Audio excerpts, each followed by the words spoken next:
Welcome back to media Chhattisgarh. तारीख 5 अक्टूबर 2025 दिन रविवार, हिंदी तिथि त्रयोदशी। तो चलिए बिना किसी देरी के करते हैं शुरुआत आज की पहली और सबसे बड़ी खबर से। बस्तर में मुख्यमंत्री बस सेवा की शुरुआत। नक्सल प्रभावित 250 से ज्यादा गांवों को मिलेगा फायदा। अमित शाह के बस्तर दौरे पर सीएम विष्णुदेव साय ने बस्तर की जनता के लिए बड़ी सौगात दी है। सीएम विष्णुदेव साय ने ऐलान किया कि नक्सल प्रभावित जिलों में आने जाने के लिए सीएम बस सेवा की शुरुआत की जा रही है। मुख्यमंत्री बस सेवा योजना से करीब 250 गांव जुड़ेंगे। नक्सल प्रभावित इन गाँव में आवागमन की जो दिक्कतें सालों से हो रही है, अब वो दूर होगी। सीएम साय ने कहा कि पहले चरण में कुल 34 बसों का संचालन किया जाएगा। बसों के संचालन में अगर कोई दिक्कत या नुकसान हुआ तो उसकी भरपाई सरकार बस संचालकों को करेगी।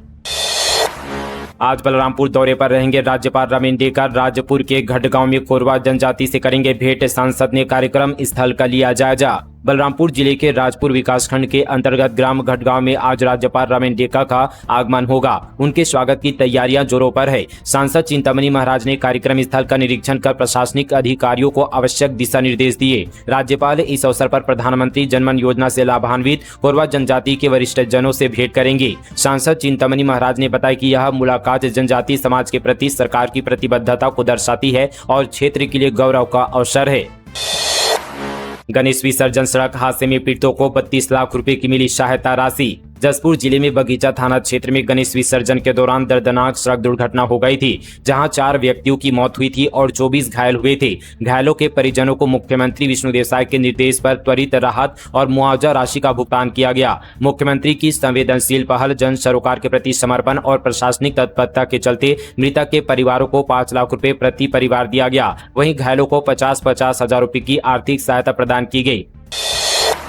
बिना अनुमति 3 मंजिला बिल्डिंग बनाई चला रहा था ओयो। बिलासपुर में होटल के लिए अवैध रूप से बनाए 17 कमरे। पार्षद की शिकायत पर एक्शन। बिलासपुर के भरतराई रोड स्थित गीतांजलि सिटी फेस 1 में निगम की बिना अनुमति 3 मंजिला भवन बना लिया गया, जिसमें ओयो होटल चलाया जा रहा था। जांच मुहित अब बोर्ड को हटा दिया गया है, लेकिन संचालन जारी रहा। अब निगम ने इस यहाँ पर अवैध बिल्डिंग को सील कर दिया है। हर हाल में डालने होंगे हथियार, माओवादियों से नहीं होगी बातचीत। नक्सलियों को शाह की सख्त चेतावनी। गृहमंत्री अमित शाह ने नक्सलियों को एक बार फिर सख्त चेतावनी दी है। गृहमंत्री अमित शाह ने नक्सलियों से बातचीत की संभावना से इनकार करते हुए कहा कि उन्हें हथियार डालने होंगे और सरकार की आत्मसमर्पण और पुनर्वास नीतियों को स्वीकार करना होगा। छत्तीसगढ़ के बस्तर जिले के मुख्यालय जगदलपुर में बस्तर दशहरा लोकोत्सव और स्वदेशी मेला को संबोधित करते हुए शाह ने कहा कि नक्सलवाद की समस्या को अलविदा कहने के लिए 31 मार्च 2026 की समय सीमा तय की गई है।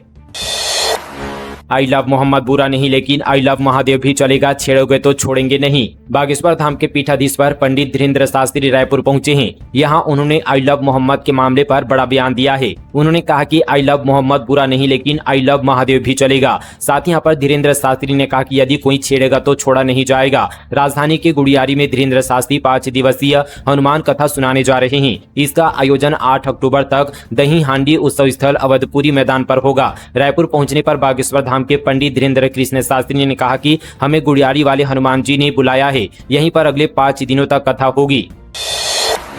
महतारी वंदन योजना का पैसा खाते में आया। अमित शाह ने किया 606 करोड़ का ट्रांसफर। केंद्रीय गृह मंत्री अमित शाह ने जनता को बड़ी सौगात दी है। स्वदेशी मेले के मंच से अमित शाह ने 606 करोड़ से ज्यादा की राशि महतारी वंदन योजना के हितग्राहियों के खाते में ट्रांसफर की। सिंगल क्लिक से ये राशि हितग्राहियों के खाते में पहुंची। छत्तीसगढ़ बोर्ड 10वीं-12वीं का परीक्षा फॉर्म जारी। 31 अक्टूबर तक भरे, उसके बाद लगेगा अतिरिक्त शुल्क। छत्तीसगढ़ माध्यमिक शिक्षा मंडल रायपुर ने शैक्षणिक सत्र 2025-26 के लिए कक्षा 10वीं और 12वीं बोर्ड परीक्षा के फॉर्म भरने की प्रक्रिया शुरू कर दी है। अधिकारी के वेबसाइट cgbsc.nic.in पर जाकर परीक्षा फॉर्म ऑनलाइन भरा जा सकता है। बोर्ड की ओर से जारी नोटिफिकेशन के अनुसार हाई स्कूल और हायर सेकेंडरी परीक्षा 2026 के लिए आवेदन 31 अक्टूबर 2025 तक स्वीकार किए जाएंगे। लेट फीस के साथ फॉर्म जमा करने की अंतिम तिथि 30 नवंबर 2025 रखी गई है। वहीं स्पेशल लेट फीस के साथ ऑनलाइन पोर्टल 17 से 30 नवंबर 2025 तक खुला रहेगा। भिलाई में ऑपरेशन सुरक्षा अभियान। ड्रिंक एंड ड्राइव के साथ बिना सीट बेल्ट वाले वाहन चालकों का भी कटा चालान। 190 चालकों से 53,300 रुपए की वसूली। यातायात पुलिस ने सशक्त ऐप और ऑपरेशन सुरक्षा अभियान के तहत बड़े पैमाने पर जांच अभियान चलाया। इस दौरान प्रमुख चौक चौराहों पर वाहनों की सघन जांच की गई और नियम तोड़ने वालों पर कड़ी कार्रवाई की गई। अभियान में कुल 190 वाहन चालकों के खिलाफ चालान काटकर 53,300 रुपए का जुर्माना वसूला गया।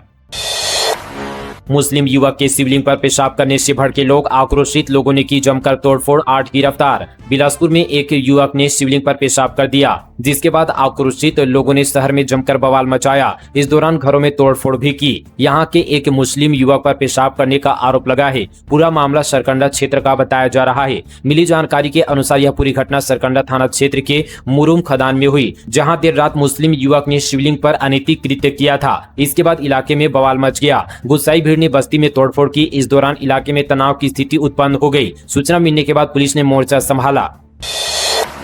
डोंगरगढ़ मां बमलेश्वरी ट्रस्ट विवाद गौड़ महासभा ने की बड़ी बैठक। नवरात्र के बीच में मां बमलेश्वरी मंदिर में परंपरागत पंचमी भेंट को लेकर उठा विवाद अब तूल पकड़ चुका है। गौड़ महासमाज ने तहसील मुख्यालय में बैठक कर साफ चेतावनी दी कि अगर परंपरा में बाधा डाली गई और राजकुमार भवानी बहादुर या समाज के किसी सदस्य पर कार्रवाई हुई तो उग्र आंदोलन किया जाएगा। गौड़ महासभा के संचालक रमेश उइके ने कहा कि 26 सितंबर को ही पंचमी भेंट पूरी तरह शांतिपूर्ण थी। गौड़ समाज द्वारा जबरन पूजा और गर्भगिरी की मर्यादा को उल्लंघन करने की खबरें पूरी तरह से निराधार है। उन्होंने कहा कि हम पुरातन परंपराओं को मानने वाले लोग हैं। किसी की आस्था को ठेस पहुंचाना हमारा उद्देश्य कभी नहीं रहा, लेकिन मंदिर ट्रस्ट और प्रशासन जानबूझकर इसे विवाद बना रहे हैं। आदिवासी मछुआरों ने मत्स्य नीति का किया विरोध, जारी निविदा को रद्द करने की मांग। कोरबा में एसडीएम कार्यालय घेराव की भी दी चेतावनी। कोरबा के बुका जल विहार में आदिवासी मछुआरा संघ ने छत्तीसगढ़ सरकार की मत्स्य नीति 2022 के विरोध में प्रदर्शन किया। सैकड़ों की संख्या में एकत्रित हुए मछुआरों ने हसदेव जलाशय में मत्स्य पालन के लिए जारी निविदा को रद्द करने की मांग की। उन्होंने यहाँ पर 6 अक्टूबर को पौड़ी एसडीएम कार्यालय का घेराव करने की भी चेतावनी दी है। जल्द हटाए जाएंगे कोरबा कलेक्टर, सीएम विष्णुदेव साय ने ननकीराम कंवर को दिया आश्वासन। मुख्यमंत्री विष्णुदेव साय ने रायपुर पुलिस ने छत्तीसगढ़ के पूर्व गृह मंत्री और भाजपा के वरिष्ठ नेता ननकीराम कंवर से फोन पर बातचीत की। उन्होंने कोरबा कलेक्टर को हटाने के संबंध में पूर्व गृह मंत्री को आश्वासन दिया है। कहा जा रहा है कि जल्द ही कोरबा कलेक्टर हटाए जा सकते हैं। दरअसल पूर्व मंत्री ननकीराम कंवर ने भ्रष्टाचार को लेकर कोरबा कलेक्टर अजीत वसंत को हटाए जाने की मांग कर रहे हैं। उन्होंने स्पष्ट चेतावनी दी कि यदि 4 अक्टूबर तक कार्यवाही नहीं हुई तो वे रायपुर में धरने पर बैठेंगे। ऑपरेशन आघात, गांजा तस्कर की 50 लाख की संपत्ति फ्रीज, सफेमा कोर्ट ने जारी किया आदेश। जसपुर पुलिस का ऑपरेशन आघात लगातार नशे के कारोबारियों के खिलाफ एक प्रभावी अभियान के रूप में सामने आ रहा है। पुलिस ने इस बार जिले के कुख्यात गांजा तस्कर रोहित यादव की 50,64,653 रुपए मूल्य की अवैध संपत्ति सफेमा कोर्ट मुंबई के आदेश पर फ्रीज कराया है। पुलिस की यह कार्रवाई नशे के अवैध व्यापार से कमाई गई संपत्ति पर की गई है, जिसमें मकान, 4 मोटरसाइकिल, 1 स्कूटी और 1 स्विफ्ट डिजायर कार शामिल है। बिलासपुर सांसद खेल महोत्सव, 1 लाख खिलाड़ी पंजीकृत, केंद्रीय मंत्री तोखन साहू ने की समीक्षा। पहला चरण 3 नवंबर से शुरू होगा। बिलासपुर में सांसद खेल महोत्सव के लिए 1 लाख से अधिक खिलाड़ियों का पंजीकरण हो चुका है। केंद्रीय आवासन एवं शहरी विकास राज्य मंत्री तोखन साहू ने कलेक्टोरेट सभा कक्ष में महोत्सव की तैयारियों की समीक्षा की। ग्राम और जनपद पंचायत स्तर की प्रतियोगिताएं 3 से 15 नवम्बर तक प्रस्तावित है, जबकि संसदीय स्तर की स्पर्धाएं 12 दिसंबर से शुरू होगी। उत्कृष्ट खिलाड़ियों की फाइनल प्रतियोगिता बहतरा स्टेडियम में आयोजित की जाएगी।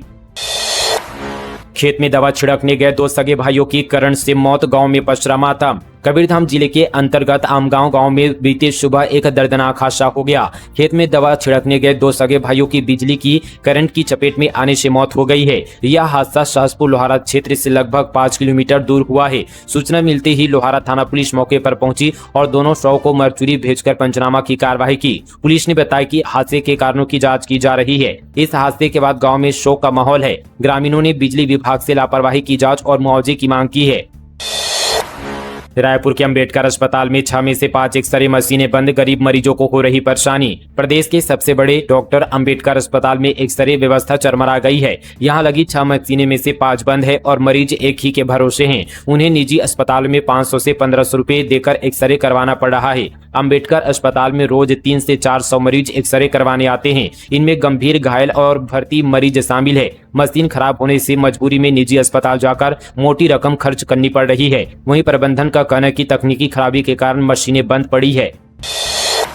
विधायक सहयोगी ने किसान से 42 लाख ठगे, जांजगीर में लोन दिलाने का झांसा, ब्लैक चेक, फर्जी साइन से पैसे निकाले, पत्नी के खाते में भी रकम ट्रांसफर की। जयपुर विधानसभा क्षेत्र के विधायक बालेश्वर साहू और उनके सहयोगी गौतम राठौर के खिलाफ धोखाधड़ी का मामला दर्ज किया गया है। सरवानी गांव निवासी शिकायतकर्ता और किसान राजकुमार शर्मा के मुताबिक विधायक और उनके सहयोगी ने उसे लोन दिलवाने का आश्वासन देकर 42,78,000 रुपए की रकम ले ली है, लेकिन न तो लोन दिलाया और न ही रकम वापस की। किसान का दावा है कि उसने यह रकम विश्वास में आकर किस्तों में दी थी, लेकिन बाद में जब नहीं लोन मिला और न पैसे वापस हुए तो उसे धोखाधड़ी का संदेह हुआ। इसके बाद किसान ने चापा थाने में शिकायत दर्ज कराई है, जिस पर कार्रवाई करते हुए पुलिस ने भारतीय दंड संहिता की संबंधित धाराओं के तहत मामला दर्ज कर लिया है।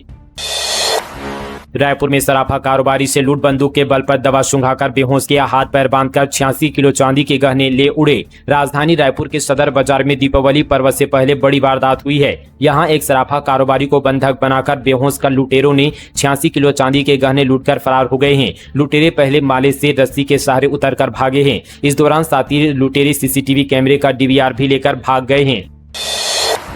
अश्लील वीडियो वायरल करने की धमकी देकर 8 लाख वसूले, बॉयफ्रेंड ने गर्लफ्रेंड को दी जान से मारने की धमकी, भाई के मौत के बाद मिला था बीमा राशि। दुर्ग जिले में बॉयफ्रेंड ने गर्लफ्रेंड से 8 लाख रुपए वसूल लिए। उसने अश्लील वीडियो वायरल करने की धमकी देकर भाई की पूरी बीमा राशि ली। इसके बाद भी यहाँ पर बॉयफ्रेंड ने उसे यहाँ पर पैसों की डिमांड करने लगा और नहीं देने पर जान से मारने की धमकी देने लगा। मामला भिलाई 3 थाना क्षेत्र का है। जानकारी के मुताबिक आरोपी बॉयफ्रेंड का नाम उमाशंकर भारती है। जनजातीय गौरव दिवस पर आयोजन, सरगुजा में राष्ट्रपति को बुलाने की तैयारी, निमंत्रण देने दिल्ली जाएंगे सीएम साय। राष्ट्रीय जनजातीय गौरव दिवस पर इस बार 15 नवंबर को सरगुजा अंबिकापुर में मनाया जाएगा। खास बात यह कि इस कार्यक्रम में राष्ट्रपति द्रौपदी मुर्मू को आमंत्रित किया जा रहा है। मुख्यमंत्री विष्णुदेव साय इस सिलसिले में 5 तारीख यानी आज यहां पर दिल्ली जाएंगे। वे 6 तारीख को राष्ट्रपति से मुलाकात करेंगे, उन्हें आमंत्रित करेंगे। इस दौरे के दौरान मुख्यमंत्री उपराष्ट्रपति सीपी राधाकृष्णन से भी मुलाकात करेंगे। उन्हें 1 नवंबर से शुरू हो रहे राज्य उत्सव के समापन समारोह के मुख्य अतिथि के रूप में शामिल होने के लिए आमंत्रित करेंगे। कांग्रेस जिला अध्यक्ष चुनाव की प्रक्रिया शुरू, पहले ही दिन दुर्ग शहर से 31 तो दुर्ग ग्रामीण से 7 कार्यकर्ताओं ने जिला अध्यक्ष बनने दिया आवेदन। कांग्रेस पार्टी ने अपने संगठनात्मक सृजन अभियान के तहत जिले में नए जिला अध्यक्षों के चयन की प्रक्रिया शुरू कर दी है। इस बार का चुनाव खास होने वाला है क्योंकि पहली बार नेताओं की जगह कार्यकर्ताओं की राय को तरजीह दी जा रही है। पार्टी हाईकमान ने साफ कह दिया है कि जिला अध्यक्ष पद पर वही बैठेगा जिसे कार्यकर्ताओं और जमीनी संगठन का समर्थन मिलेगा। अखिल भारतीय कांग्रेस कमेटी ने उत्तर प्रदेश के विधायक अजय कुमार लल्लू को विशेष पर्यवेक्षक बनाकर दुर्ग भेजा है। वे 4 से यहाँ पर 15 अक्टूबर तक जिले में ही रहेंगे। इस दौरान वे ब्लॉक, वार्ड से लेकर जिला स्तर तक कांग्रेस कार्यकर्ताओं, नेताओं और सामाजिक संगठनों और प्रभावशाली व्यक्तियों से चर्चा कर अपनी रिपोर्ट दिल्ली हाईकमान को सौंपेंगे। रायगढ़ दोहरे हत्याकांड का खुलासा, एनटीपीसी मुआवजे के विवाद में की पिता और नानी की हत्या, 24 घंटे के भीतर आरोपी बेटा समेत 2 आरोपी गिरफ्तार। घरघोड़ा पुलिस ने 24 घंटे के भीतर रायकेला में हुए सनसनीखेज दोहरे हत्याकांड का खुलासा किया। वारदात को अंजाम देने वाले मृतक घुराऊ सीदार के बेटे समेत 2 आरोपियों को गिरफ्तार किया गया है। जांच में सामने आया कि हत्या का कारण एनटीपीसी मुआवजा राशि के बंटवारे को लेकर चल रहा विवाद था।